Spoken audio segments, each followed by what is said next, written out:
hak kita diserang oleh para maling-maling uang rakyat. Betul? Baik. Gedung KPK kerap menjadi sasaran aksi unjuk rasa yang menuntut ketegasan KPK mengusut kasus korupsi, termasuk yang diduga melibatkan Jokowi serta menantunya Bobi Nasution. Pengusutan dugaan keterlibatan Gubernur Sumatera Utara ini dalam kasus korupsi proyek jalan provinsi menunggu hasil persidangan. PLT Deputi Bidang Penindakan dan Eksekusi KPK, Asep Guntur Rahayu mengatakan KPK akan menentukan tindak lanjut setelah menerima laporan JPU, salah satunya dengan melakukan pengembangan kasus.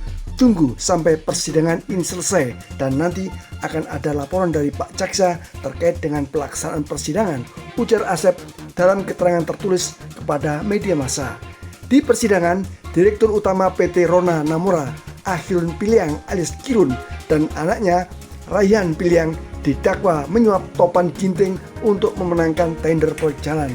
Jaksa menyebut Topan Ginting, mantan gadis PUPR Pemprov Sumut, menerima uang dan dijanjikan fee yang anggarannya bergeser melalui peraturan Gubernur Sumatera Utara. Keterangan terdakwa inilah yang memicu amarah publik agar jaksa menghadirkan Bobi Nasution di persidangan. Kirun dan Rayhan dituntut 3 tahun dan 2,5 tahun penjara.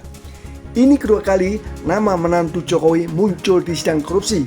Pada kasus suap dan gratifikasi izin tambang di Maluku Utara, mantan Gubernur Maluku Utara Abdul Ghani Kasuba atau AGA dan Kepala Dinas ESDM Maluku Utara Suryanto Adili menyebut nama Bobi Nasution dengan istilah Blok Medan.